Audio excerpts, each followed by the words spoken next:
be happy in all respects. There is a similar statement by Sri Krishna himself to Uddhava in the 11th canto of Srimad Bhagavatam, 27th chapter, verse 49. The Lord says there, "My dear Uddhava, all persons are engaged in activities, whether those indicated in the revealed scriptures or ordinary worldly activities. If by the result of either of such activities they worship me in Krishna consciousness, then automatically they become very happy within this world as well as in the next. Of this there is no doubt." We can conclude from this statement by Krishna that activities in Krishna consciousness will give everyone all perfection in all desires. So it's not that when we engage in spiritual life that we give up all material comforts or all material work, or that we just renounce everything and sit by a river with a pair of beads and just chant. There might be a few very advanced saints who can do that. But for most people, it simply means dedicating our ordinary activities to Krishna's service and carrying them out for his satisfaction. And in addition, of course, we perform regulated scriptural injunctions such as chanting the holy name, worshiping the deity, offering our food, and so on like that. The point is, and the current situation in society is a very good example of this, that when we follow the Supreme Lord's instructions, then everything goes very smoothly and society has all the resources that it needs, and there's no need for any extraneous activities. But we see today that there's tremendous economic problems in the world, and these are caused by not following the principles of the scriptures.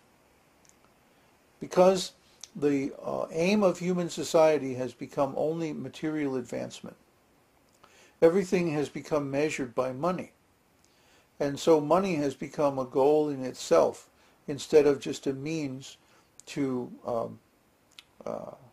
maintaining the society and smoothing the flow of goods from one place to another, so that people can be peaceful and simply concentrate on God. But because they have become deviated from God consciousness, because they have forgotten Krishna, because they don't worship Krishna, they don't offer devotional service to Krishna, therefore the whole structure of society has gradually become rotten. Just like a house. When you build a house and it looks very nice, but if you don't put the proper protection in place, the termites will come and they'll eat your house from the inside out, and you won't know that anything is wrong until one day you go through the floor. And then if you inspect, you find that all the beams are rotten. So similarly, the house of human society has become rotten, honeycombed with faults, because everyone has been deviated from the actual devotional service of the Lord and is simply chasing material fantasies of material enjoyment and status and wealth. But it's all false. It's false because it's temporary. It's temporary because it's built on a wrong foundation. Because it's built simply on the foundation of acquiring more and more wealth, or more and more power, more and more stuff. Therefore, the whole society rots from the inside out, and then one day the whole thing just falls apart. This is well-known characteristic of empires. Empires build for a long, long time. They become mature, and then they begin to rot. But the rot is not apparent from the outside view. Everything looks very nice. Like people in Rome, right up until the collapse of Rome, they were saying, oh yes, oh, this empire will last for 1,000,000 years. Everything is fine. Don't worry. Does that sound familiar? Huh? Just like the government was saying, everything is fine, don't worry. And then the next thing you know, the whole real estate bubble crashed, and now everything is falling apart because it turns out to be not just real estate, but everything is corrupt. Everything is built on false promises. Everything is a derivative of a derivative. In other words, it's complete abstraction, complete nonsense. It's not based on any real wealth. So they have built their Tower of Babel, and now it is crashing down on top of them.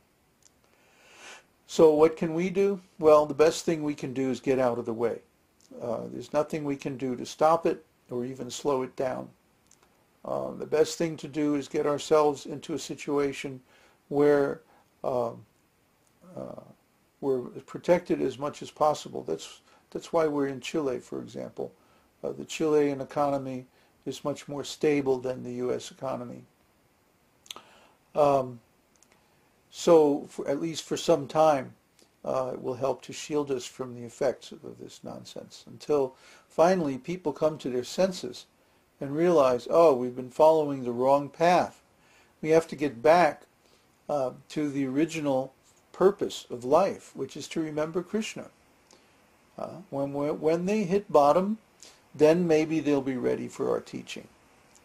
Just like in Africa, Kapila Dev Prabhu and Ashtatara Shata Prabhu are having such good success because their people have hit bottom.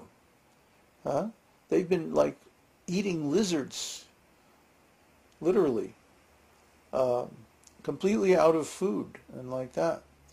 So when they came and said, hey, let's do this farm project, everybody was like, yeah, wow, let's do it. Western society has not yet hit bottom. And so we still don't have the consciousness required to reinstitute the holy Varnashram society.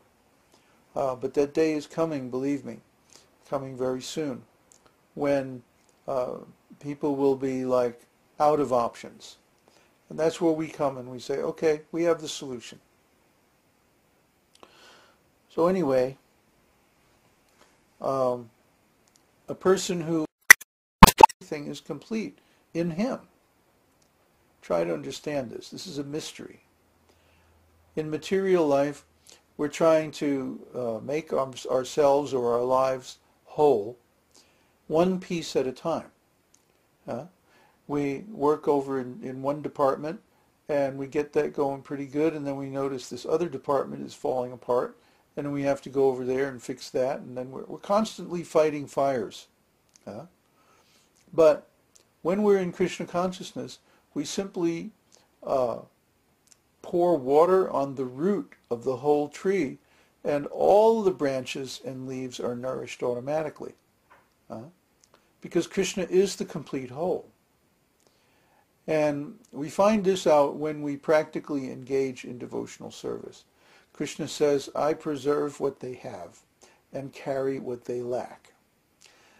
So even if our worship is somehow incomplete or imperfect, if we at least start, if we at least begin to worship Krishna, to perform devotional service, to chant his holy name, offer our food, follow the principles of spiritual life, and so on, then we find that somehow or other, I love that phrase, somehow or other, that we can't see how it's happening, but Krishna is taking care of us.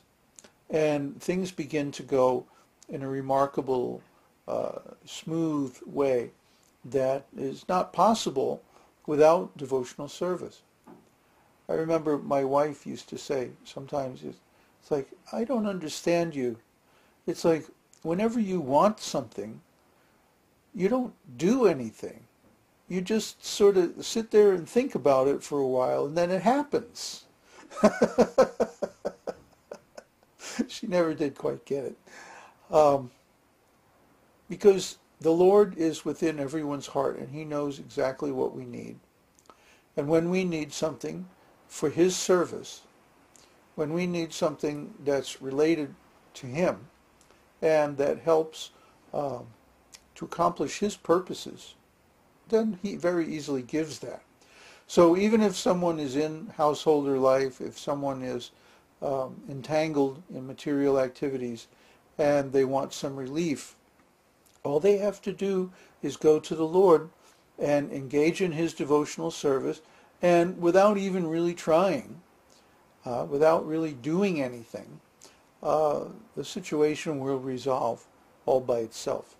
But this is the magic of worshiping Krishna. This is the power of Krishna consciousness, which doesn't feel like power at all in the ordinary way, because we always think of ourselves as a servant. We're Krishna's servant. It's not like we can compel Krishna to do anything.